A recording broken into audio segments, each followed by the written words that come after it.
थका हारा लखन जब कुटिया के अंदर जाता है तो उसे अंदर एक साधु बाबा दिखाई देते हैं।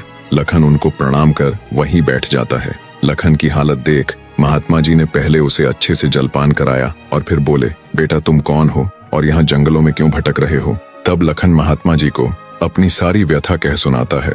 लखन की सारी दास्तान सुन महात्मा जी बोले, बेटा तुम जिस राक्षस की बात कर रहे हो उसका नाम दैत्य दंभिकासुर है। वो जहाँ भी जाता है तबाही मचा देता है। आज तक उसे कोई भी परास्त नहीं कर पाया। जिसने भी उससे मुकाबला करने की कोशिश की वो पत्थर का बन गया।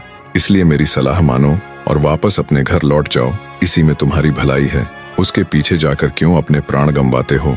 साधु की बात सुन क्षण भर के लिए लखन सन्न रह जाता है। थोड़ी देर बाद धड़कते दिल के साथ उठकर वो महात्मा जी के चरण पकड़ लेता है। उसकी आंखों में डर और साहस के मिश्रित भाव थे। अपनी पत्नी को याद कर लखन ने आंखों में आंसू भरकर कहा, नहीं महाराज, मैं ऐसा कदापि नहीं कर सकता। मेरी पत्नी उस दैत्य के चंगुल में है और उसे छुड़ाने के लिए मैं कुछ भी कर सकता हूँ। हे साधु बाबा, अब आप ही मेरी आखिरी उम्मीद हैं। घर तो मैं नहीं जाऊंगा, चाहे मेरे प्राण ही क्यों न चले जाएं। लखन की बात सुन साधु महाराज ने गहरी सांस ली और कुछ पल सोचने के बाद कहा, देख लो बेटा, मैं एक बार फिर कह रहा हूँ, उस दैत्य के सामने तुम्हारे बचने की संभावना बहुत कम है। लखन बोला, महाराज मुझे मेरे प्राणों की जरा सी भी फिक्र नहीं है। आप तो बस मुझे उस तक पहुँचने का मार्ग बताए कृपया। लखन के दृढ़ निश्चय को देख महात्मा जी ने फैसला किया कि वे उसकी मदद करेंगे। गहरी सांस लेते हुए वे बोले, तो सुनो बेटा, दैत्य दंभिकासुर कोई साधारण राक्षस नहीं है। उसने सालों तपस्या करके देवताओं को प्रसन्न कर उनसे वरदान प्राप्त किया है कि जो कोई भी प्राणी उस पर हमला करेगा तो वह तुरंत पत्थर का बन जाएगा। उसे पराजित करने का सिर्फ एक ही उपाय है, वो है उसकी 7 गुत्थियों को हल करना, यानी उसके 7 प्रश्नों के सही जवाब देना। अगर तुम्हारे एक भी जवाब से वो संतुष्ट नहीं हुआ, अर्थात तुमने गलत जवाब दिया, तो भी तुम तुरंत पत्थर के बन जाओगे। उसके हर एक सवाल के हर सही जवाब के साथ उसकी शक्ति कम होती चली जाएगी और उसके सभी 7 प्रश्नों का ठीक ठीक जवाब देने पर अंततः वो शक्तिहीन हो जाएगा। फिर तुम उसके ऊपर आक्रमण कर उसे पराजित कर सकते हो। पर बेटा, वो बिना शक्तियों के भी बहुत बलशाली है, तुम फिर भी उसका मुकाबला नहीं कर पाओगे। महात्मा जी की बात सुन और दैत्य दंभिकासुर को पराजित करने का पूरा उपाय जान डर की लहर के साथ लखन का पूरा शरीर झंझना जाता है। पर फिर वो अपनी पत्नी को याद कर दैत्य दंभिकासुर के पास जाने का निर्णय लेता है। लखन ने महात्मा जी के चरण छूकर कहा, महाराज मैं तैयार हूँ, कृपया मुझे उस दैत्य के पास जाने का मार्ग बताएं। महात्मा जी ने लखन को आशीर्वाद देते हुए दैत्य दंभिकासुर की गुफा का रास्ता बता दिया। दृढ़ निश्चय कर एक अदम्य जोश के साथ लखन दंभिकासुर की गुफा की ओर चल पड़ता है। कुछ देर तक कठिन यात्रा करने के बाद लखन उस भयानक गुफा के द्वार पर पहुंच जाता है। वह अपनी तलवार निकालकर गर्जना करता है, दंभिकासुर बाहर आ और मेरा सामना कर। लखन की ललकार सुनकर दंभिकासुर गुफा से बाहर आता है और क्रोध में दहाड़ता है, कौन मूर्ख है जो मेरी शांति को भंग कर रहा है। भारी भरकम विशालकाय दानव को देख लखन के पूरे शरीर में सिरहन दौड़ गई। हिम्मत जुटाते हुए लखन बोला, हे दुष्ट राक्षस, मैं उस स्त्री का पति हूँ जिसे तू बलपूर्वक उठाकर लाया है। पूछ तेरे वो 7 सवाल, मैं जवाब देने के लिए तैयार हूँ। सवालों की बात सुन दंभिकासुर चौंक गया, फिर कुछ सोचकर बोला, ओ तो तू उस धूर्त साधु से मिलकर आया है, उसी ने तुझे मेरे रहस्य का पता बताया है। पर अब क्या फायदा, मैं तेरी फूल सी पत्नी को तो कच्चा ही निगल गया हूँ। क्या स्वादिष्ट मांस था उसका। दैत्य दंभिकासुर का इतना कहना था कि लखन अपना आपा खो बैठा और आगे बढ़कर पूरी ताकत के साथ तलवार से दैत्य पर वार किया। लेकिन जैसे ही उसकी तलवार दैत्य को छूती है, देवताओं के वरदान के कारण वो भी तुरंत पत्थर का बन जाता है। दैत्य दंभिकासुर छल कपट से झूठ बोलकर पत्थर का बना देता है। लखन के पत्थर का बनते ही दैत्य दंभिकासुर जोर जोर से शैतानी हंसी हंसता है। बड़ा आया था मेरी 7 गुत्थियों को सुलझाने वाला।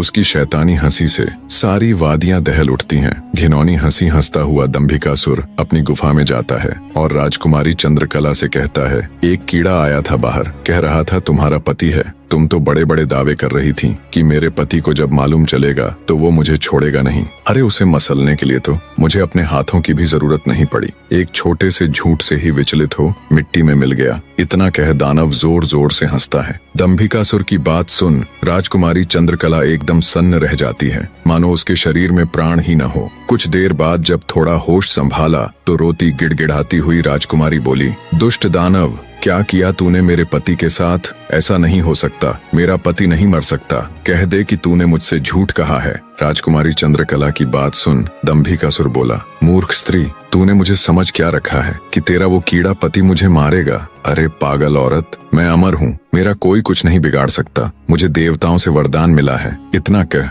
दंभिकासुर राजकुमारी के बिल्कुल पास जाकर बोला, अब तो तेरा पति भी नहीं रहा, अब तो मेरी बात मान ले। दानव की बात का कोई प्रतिवचन दिए बिना बेचारी राजकुमारी बेजान सी धरती पर गिर पड़ती है। उसकी आंखों से लगातार अश्रु बह रहे थे। उधर जब अपनी पत्नी को खोजने गया लखन कई दिनों तक घर नहीं लौटा तो उसके परिवार वाले अत्यंत चिंतित थे। लखन की माँ और उसकी भाभी का तो रो रो कर बुरा हाल था। लखन का बड़ा भाई महेंद्र भी गहरी चिंता में था। अंततः कुछ भी न सूझने पर महेंद्र अपने अनुज भाई लखन को खुद ढूंढने का निश्चय कर अपनी माता व पत्नी से आज्ञा ले घर से चल पड़ता है। बड़ा भाई महेंद्र लखन की खोज में जंगल में भटकते हुए उसी साधु की कुटिया पर जा पहुंचा। उसने महात्मा जी को प्रणाम किया और थोड़ी देर सुस्ताने के लिए वहीं साधु की कुटिया के बाहर बैठ गया। महेंद्र को देख महात्मा जी ने उससे पूछा, हे वत्स, तुम इस निर्जन जंगल में क्यों भटक रहे हो? तो महेंद्र ने शुरू से अंत तक सारा वृत्तांत महात्मा जी को सुनाया। सारा वृत्तांत सुन महात्मा जी के चेहरे पर चिंता की लकीरें उभर आईं।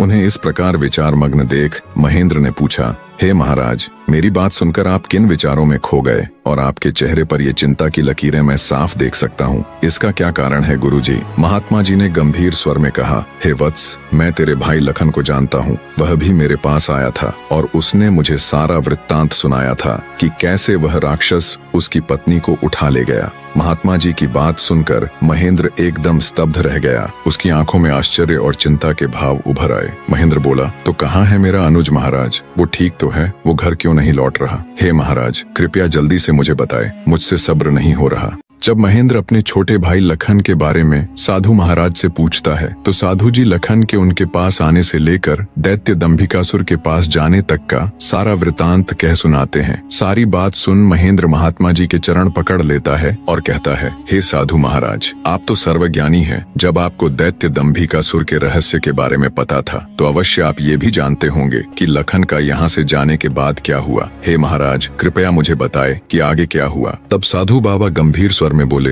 हे वत्स, आगे वही हुआ जिसका मुझे पहले से ही भय था। मैंने लखन को जाने से पहले बार बार समझाया था और उसे अच्छी तरह से उस दुष्ट दानव की शक्तियों से अवगत भी करवाया था, पर उसने मेरी बात नहीं मानी और अपनी पत्नी को बचाने के लिए उस दैत्य से भिड़ गया। फलस्वरूप उस धूर्त दानव ने छल कपट से उसे भी पत्थर का बना दिया। इतना सुनते ही महेंद्र को कांटो तो खून नहीं, उसका चेहरा एकदम से पीला पड़ गया और हल्क सूख गया। कुछ दिन पहले ही तो उनके पिताजी उन्हें छोड़कर चले गए थे और अब उसे जान से भी प्यारा छोटा भाई लखन भी पत्थर का बन गया। उसकी हालत देख महात्मा जी उसे सांत्वना देते हुए बोले, बेटा अब क्या हो सकता है, होनी को कौन टाल सकता है। महेंद्र तो जैसे शून्य में था, मानो उसके शरीर में प्राण ही ना हो। कुछ देर तक वहाँ घोर सन्नाटा छाया रहा। कुछ होश ठिकाने आने पर आंखों में अश्रु लिए महेंद्र बोला, हे महाराज, अब आप ही मेरी मदद कीजिए और मुझे रास्ता दिखाए जिससे मेरा अनुज फिर से अपने मानव रूप में लौट आए। महेंद्र की बात सुन महात्मा जी बोले, बेटा ऐसा तो कोई रास्ता नहीं है। जैसा कि मैंने बताया, उस दुष्ट दानव की 7 गुत्थियों का जवाब देना ही इस समस्या का एकमात्र हल है। कोई व्यक्ति जब उसके सभी सवालों के जवाब देकर उसे पराजित कर मौत के घाट उतार देगा, तब तुम्हारा भाई लखन ही नहीं बल्कि उस मक्कारी दैत्य द्वारा श्रापित किए गए सभी जीव अपने वास्तविक रूप में लौट आएंगे। महेंद्र बोला, महाराज, आप तो सर्वशक्तिमान हैं, फिर आप ऐसा क्यों नहीं करते? महेंद्र की बात सुन महात्मा जी बोले, बेटा बेशक मैं उस पापी दानव के सभी सवालों का जवाब दे सकता हूँ, पर मेरी भी कुछ सीमाएं हैं जिन्हें मैं चाह कर भी नहीं लांघ सकता। इतना कह साधु महाराज चुप हो जाते हैं। तब महेंद्र बोला, ठीक है महाराज, तो फिर मैं खुद जाऊंगा अपने अनुज को बचाने और उस दुष्ट दैत्य के सवालों का जवाब देने। महेंद्र की बात सुन महात्मा बोले, बेटा तुम भी उसका कुछ नहीं कर पाओगे। फलत अपने भाई की तरह उसके जाल में फंसकर पत्थर के बन जाओगे। फिर भी अगर तुम जाने का निश्चय कर ही चुके हो तो एक बात का ध्यान रखना, वो दुष्ट तुम्हें भटकाने की कोशिश करेगा। उसकी बातों पर कोई भी प्रतिक्रिया दिए बिना सीधे उससे बस उसके सवाल पूछना। साधु महाराज के निर्देश सुन महेंद्र जी महाराज कह साधु से विदाई लेकर दैत्य दंभिकासुर की गुफा की ओर चल देता है। कठिन यात्रा करने के पश्चात महेंद्र उस भयानक गुफा के द्वार पर पहुंच जाता है और दैत्य दंभिकासुर को पुकारता है, हे दुष्ट दानव, बाहर आ, मैं आज तेरे सभी सवालों के जवाब दे तेरा काम तमाम कर दूंगा। महेंद्र की बातें जब दंभिकासुर सुनता है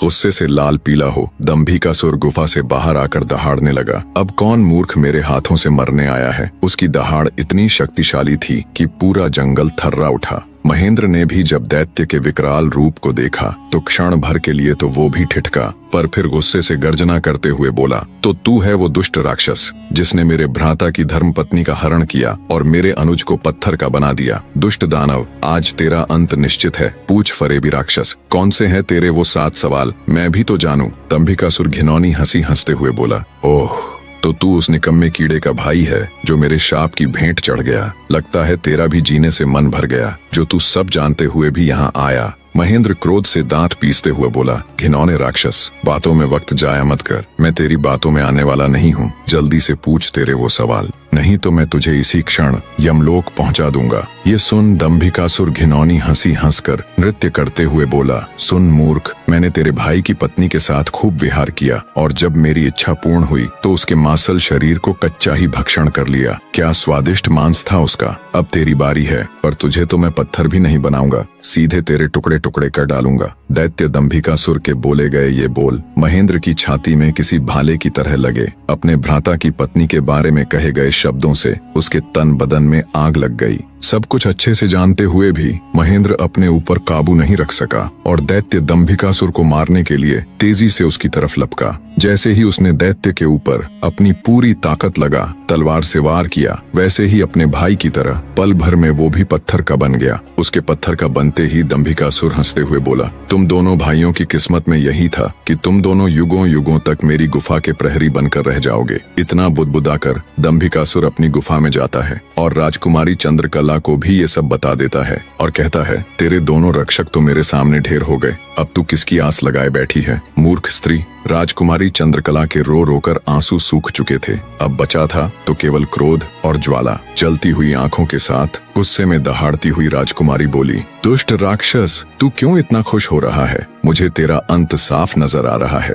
देख मेरी आंखों में। राजकुमारी चंद्रकला के तेवर देख और उसकी बात सुन दंभिकासुर विचलित सा हो जाता है और बिना कुछ कहे ही वहां से चला जाता है। उधर लखन महेंद्र के घर में तो लखन के न आने से पहले ही मातम पसरा हुआ था। ऊपर से अब महेंद्र भी वापस नहीं लौटा तो उसकी पत्नी और माँ का बुरा हाल था। अंततः महेंद्र की पत्नी अपनी सासू माँ से कहती है, माँ जी, आखिर कब तक हम ऐसे ही रोते बिलखते उनका इंतजार करते रहेंगे। बहू की बात सुन, बुढ़िया माँ बोल पड़ी, तो और बेटी हम कर भी क्या सकते हैं इसके सिवाय। महेंद्र की पत्नी बोली, हम अपने राजा के पास जाकर उनको ये सब बताएंगे, वो अवश्य हमारी मदद करेंगे। बहू की बात बूढ़ी माँ को उचित लगी। दोनों तुरंत राजा विक्रमादित्य के पास चल पड़ती हैं। कहानी का अगला अध्याय भी बहुत जल्दी आने वाला है, बने रहे।